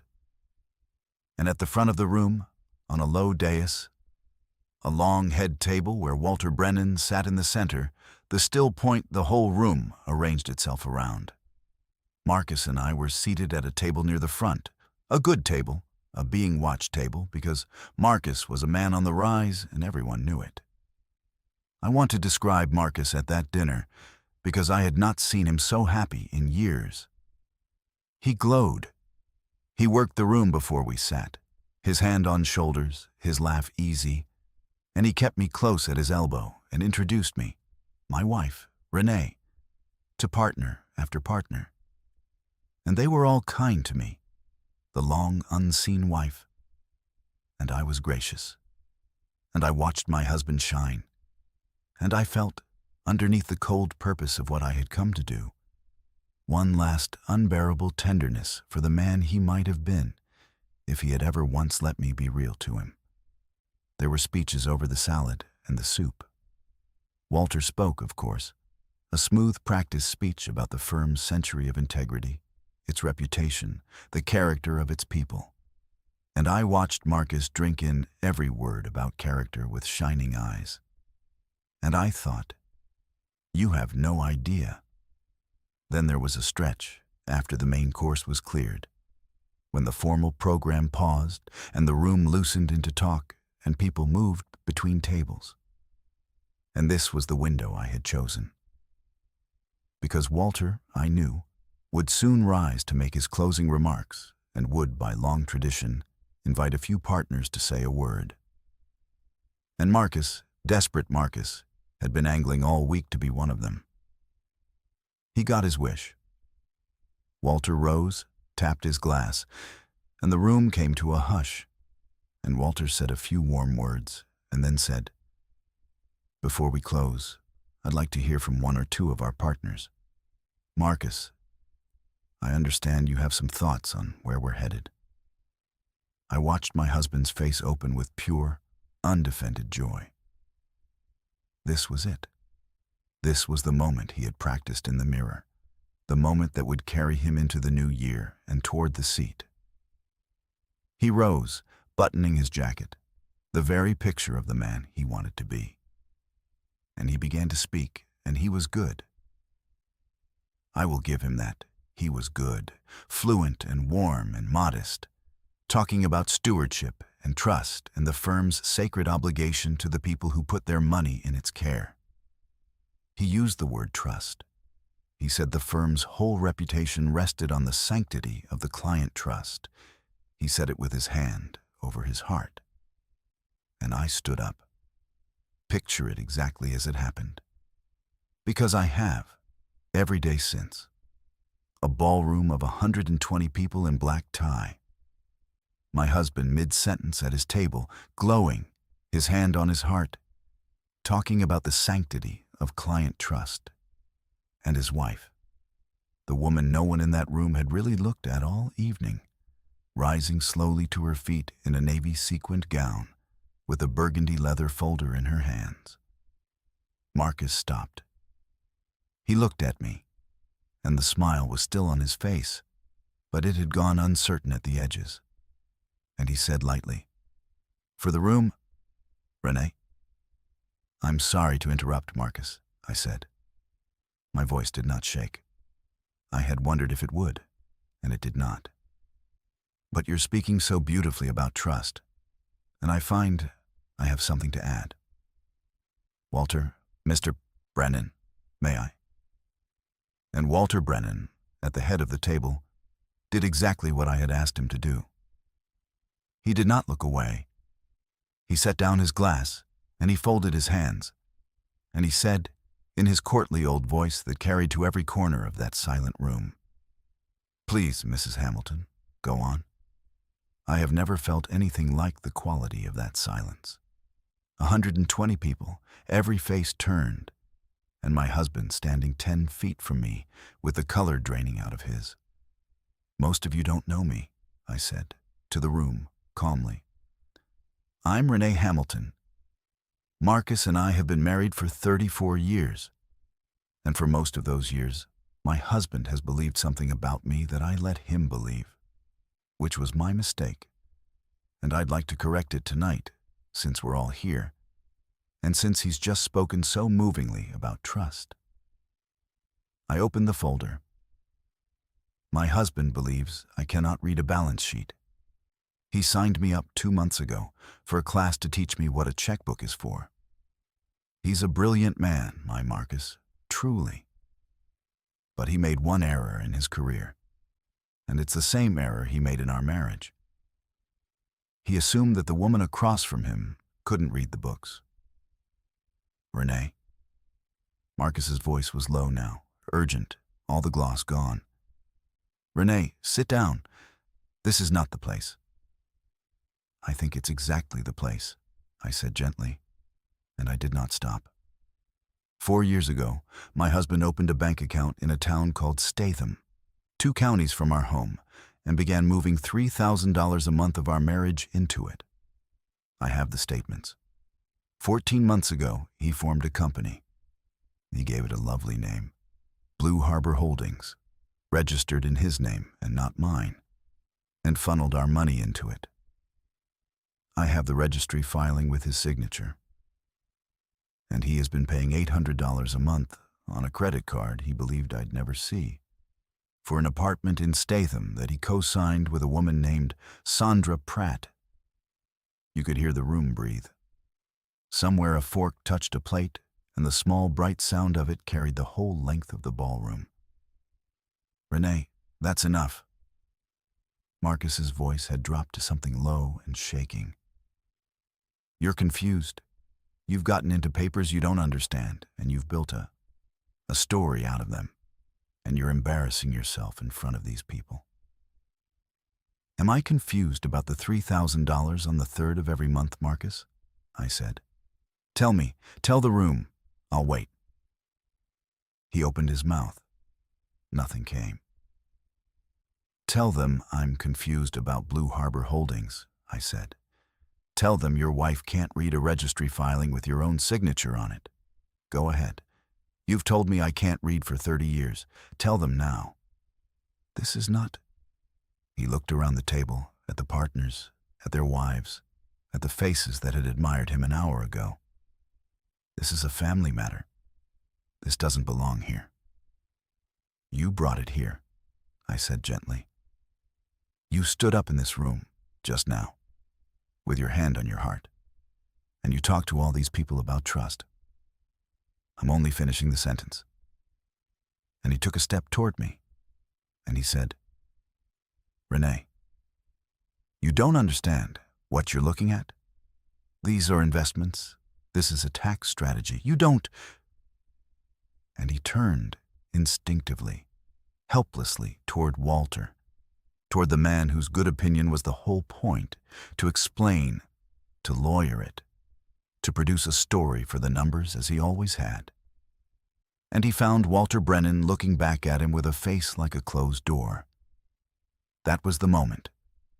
I will remember it as long as I live. Marcus turned to the one audience he had built his whole secret life to fool, ready to explain. And he saw in Walter's stony face that Walter already knew. That the explaining was over.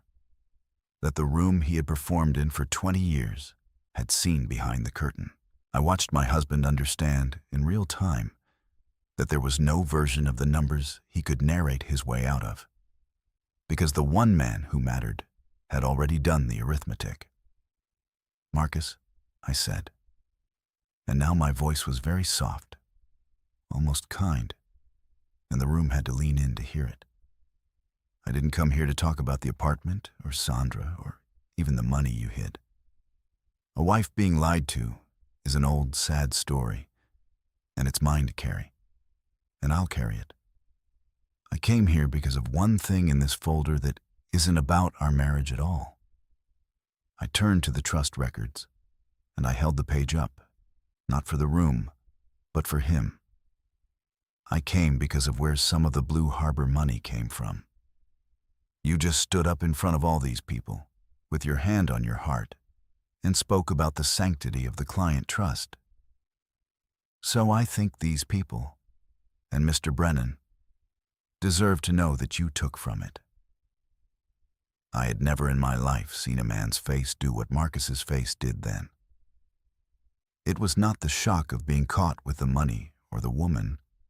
It was something deeper and worse. The look of a man watching the one thing he had protected above all others. His standing in that room, Walter's regard, the marble of his reputation. Cracked straight down the middle in front of everyone, by his own hand, because he had decided 4 years ago that the woman across the breakfast table couldn't read. How much, he said. His voice was a whisper. It was the same question Olivia had asked at my kitchen sink, and there was a terrible symmetry in it that I don't think he even knew he was speaking. How much do you know? All of it, Marcus, I said. I know all of it. I've known for 2 months. I read the books better than you did. I always could. And then I did the thing that I had decided, in a Diazeo Coro's office, was the only way I could do this and still keep my own face. I closed the folder, and I held it against my chest, and I said, to my husband, in front of Walter Brennan and 120 people and the whole architecture of the life he cared about, here is what's going to happen, and you're going to choose it, not me. Everything in this folder is documented. The forensic accountant has it. A complaint to the state bar is drafted and ready, and so is a referral to the district attorney. Renee, his voice cracked on my name, because moving client trust money into your own company is not a marriage problem, Marcus. It is a crime. We both know it. You teach it to the young associates. Please. It was barely a word. Please don't. I haven't filed any of it, I said. Do you hear me? Not one page. I am not going to be the one who ends your career. But I am also not going to be the one who hides it for you anymore. I did that for 30 years for free. He stood there, swaying, a man on the edge of a cliff he had built himself. So, you have a choice, I said. And you're going to make it right here, in front of the man whose opinion you wanted more than mine. You can go to Mr. Brennan and the bar yourself, Return what you took. Surrender your license if it comes to that. And face this like the man I once believed you were.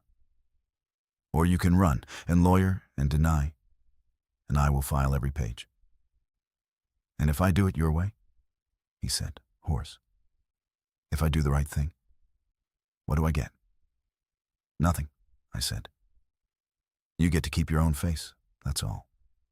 It's the thing I fought hardest to keep this whole time, and I'm offering it to you, which is more than you ever offered me. I'll give you the dignity of choosing. That's the gift, Marcus. There isn't another one. The silence that followed was the longest of my life. And then Walter Brennan rose, slowly, from the head of the table, and the whole room turned to him.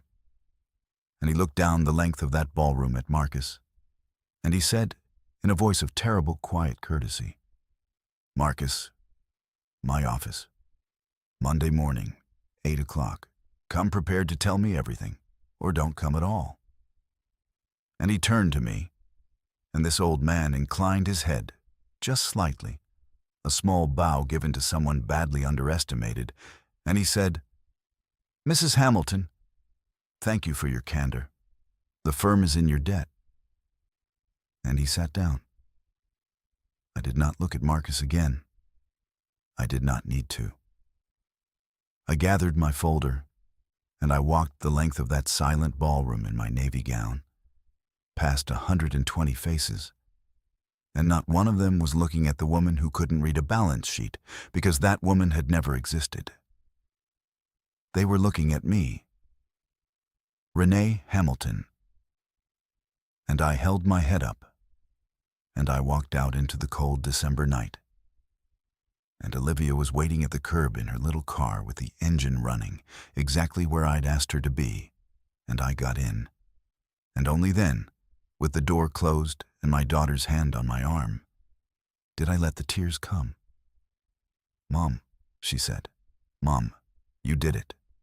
I did it, I said. Are you okay?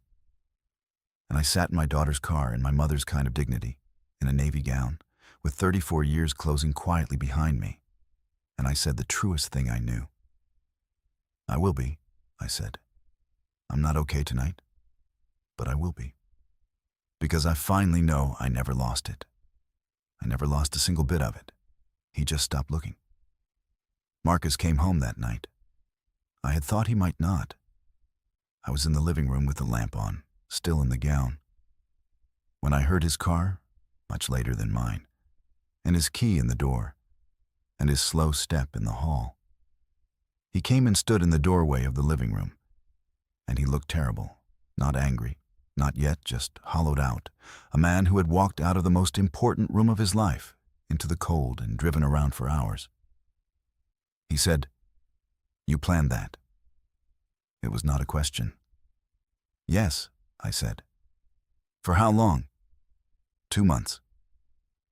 He came in and sat down heavily in the chair across from me, the chair he always sat in, and for a while neither of us spoke.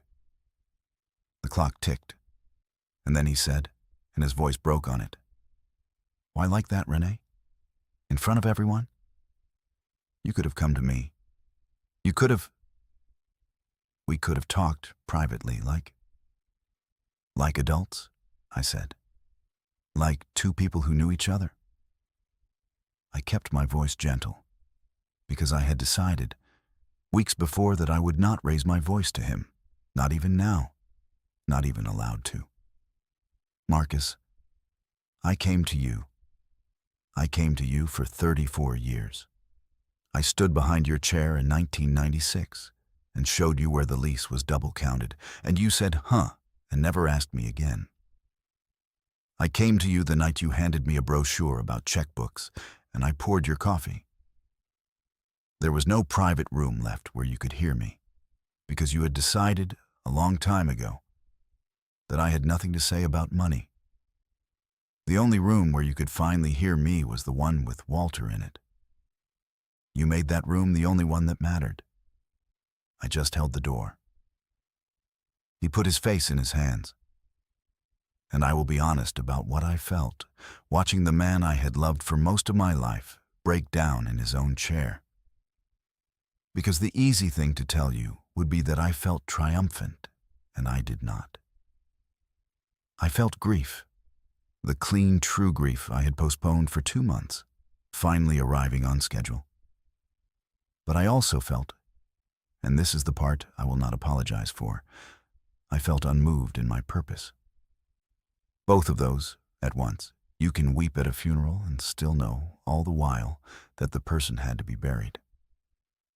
"What happens now?" he said into his hands. "That's up to you," I said. "I told you what's in the folder, and I told you what isn't filed. Walter wants you Monday at 8. You can go in and do the right thing all the way, and I will never file a page. Or you can run. But Marcus, I am moving to Olivia's tonight, and I am filing for divorce on Monday, and that part is not a choice anymore. That part you spent in a courtyard in Statham." He looked up at that. I know about everything," I said. "I told you that already. I've known about everything for a long time. The watch, Statham, Blue Harbor, the trust, Sandra. I knew while you praised me for wanting to take a class. I'm not telling you that to be cruel. I'm telling you so you'll finally believe me when I say it. I can read the books. I always could. You're the one who couldn't see." I went upstairs and I packed a bag. And Olivia, bless her, was idling at the curb again because she had refused to leave the neighborhood. And as I came down the stairs with my bag, Marcus was still sitting in the chair in the dark. And he said, without turning around, "You were the smartest person at that dinner tonight. You were probably the smartest person at every dinner. For 34 years. A pause. "I'm sorry I needed you to be small." It was the truest thing he ever said to me. And it came 34 years too late. And I told him so gently. And I left. Let me tell you how it ended. Because you have come this far and you deserve the whole of it. And because the ending is the part that matters most. The part that is not about him at all. Marcus did not run. I have wondered since whether that surprised me, and I have decided it did not. Because underneath everything, Marcus was a man who cared, in the end, about how the story would be told.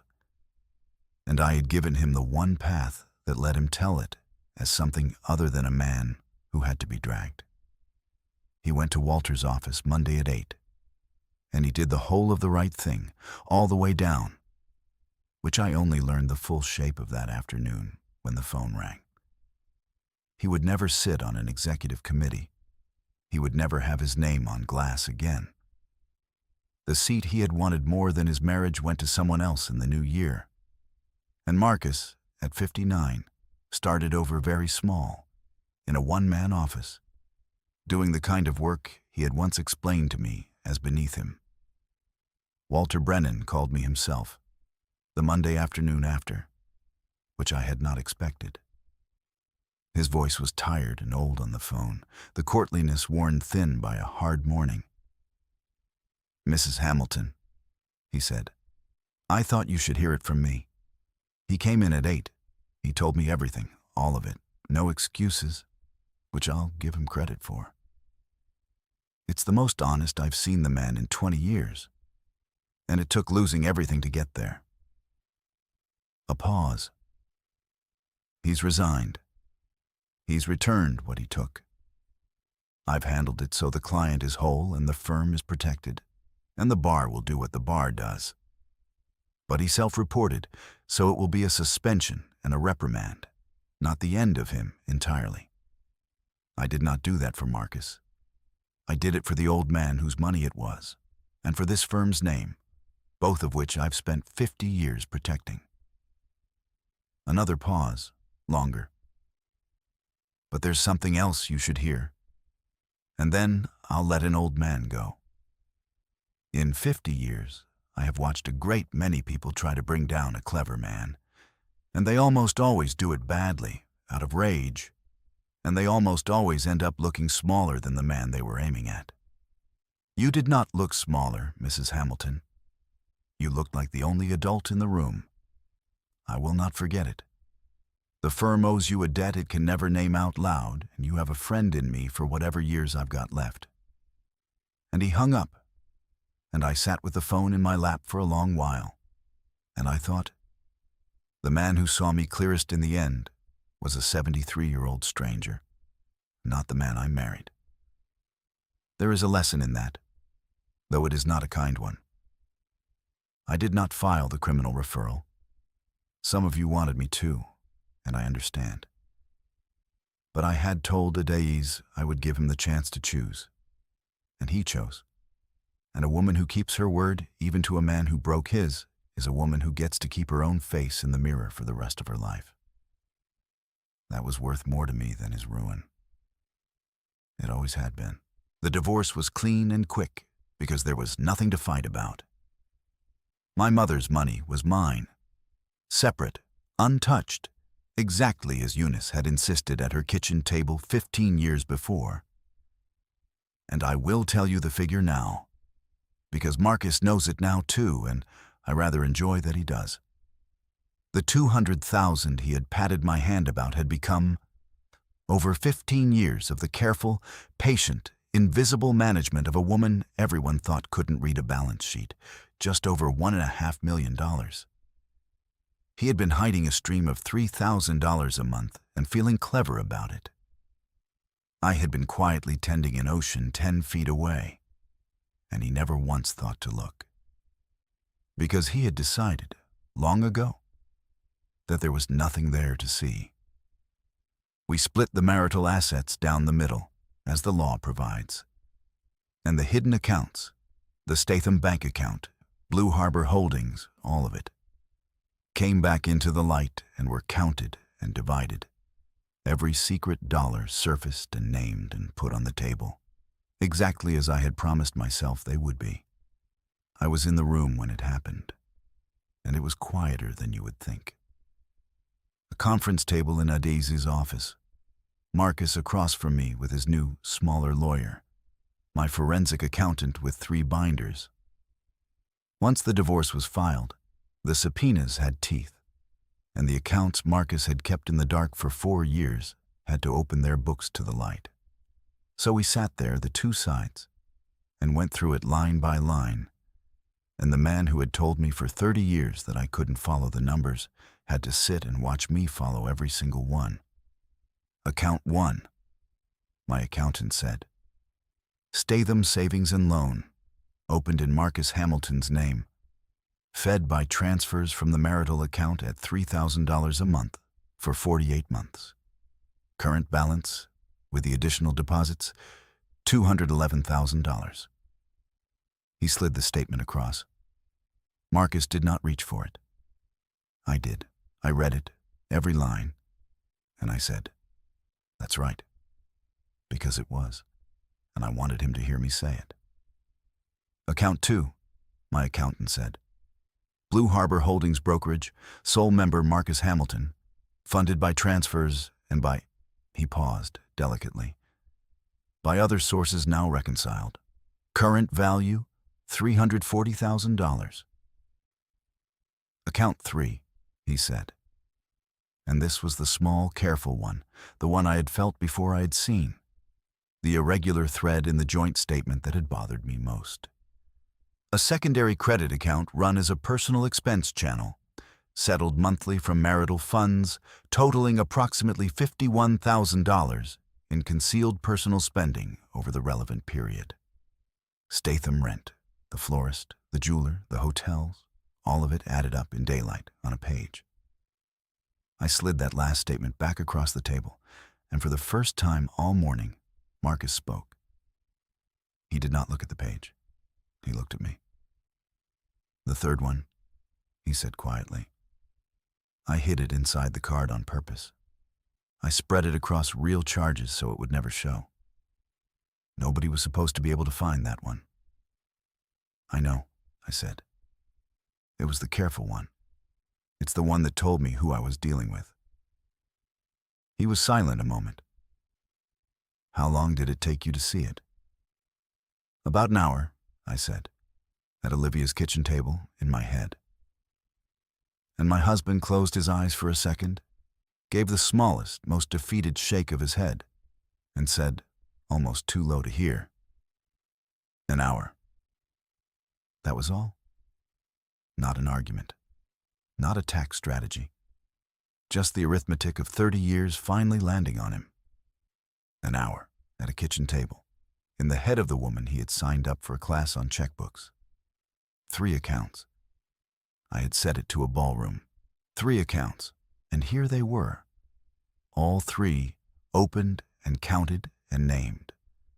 Not one concealed dollar left concealed, every figure I had carried in my head and my coat lining for 2 months, now sitting on a table in the firm's own ink.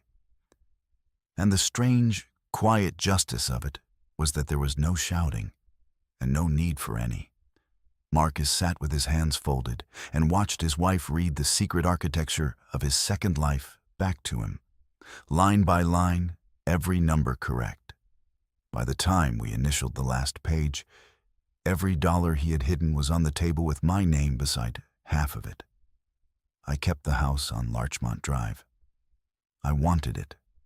I had stood on the ladder that first autumn. I had chosen the furnace over the roof. I had earned that house with 34 years of a competence no one credited, and I was not going to leave it. Marcus took the watch, and Blue Harbor, and his half, and his suspension, and his one-man office, and the apartment in Statham, where, I am told, Sandra Pratt did not stay very long once the money and the standing were gone. But that is not my story to tell, and I take no pleasure in it. Daniel called me the week after the dinner, and his voice was different than it had ever been. He had heard, of course he had heard. A thing like that travels. And my son, who had spent his whole life asking me about the weather and his father about money, said, "Mom, I didn't know. I didn't know about any of it. And Mom, I didn't know about you. I think I never asked." And I told my son that it was all right, that he had been raised in a house that taught him not to ask, and that I forgave him, and that the next time he had a question about his 401k, he could ask me, and we would work it out together. He laughed a little wetly, and he said he would. And in the spring, when his daughter was born, they named her Eunice, after my mother. And I held her in the hospital, and I whispered to her that she came from a long line of women who could read the books, and that she should never let anyone tell her otherwise. Olivia and I are closer than ever. She says I am the bravest person she knows, and I tell her she has it backward, that I learned the bravery from her, from a 28-year-old at a kitchen sink who handed her mother back to herself in one sentence. We still have Sunday dinners. The difference is that now, sometimes, we spend them at her table going over her investments.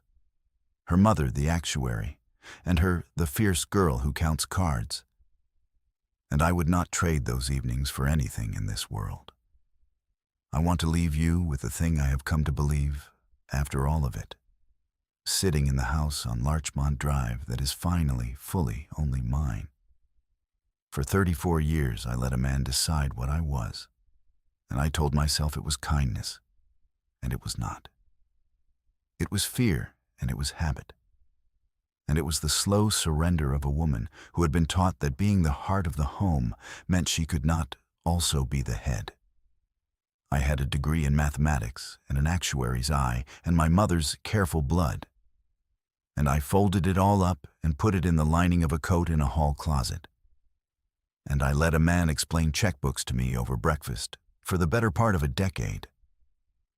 That is on me. I have made my peace with it. But I will not pretend it was anyone's fault but my own, that I went so quiet for so long. But here is what I know now, and what I want you, whoever you are, wherever you are sitting tonight as you listen to me, to carry away.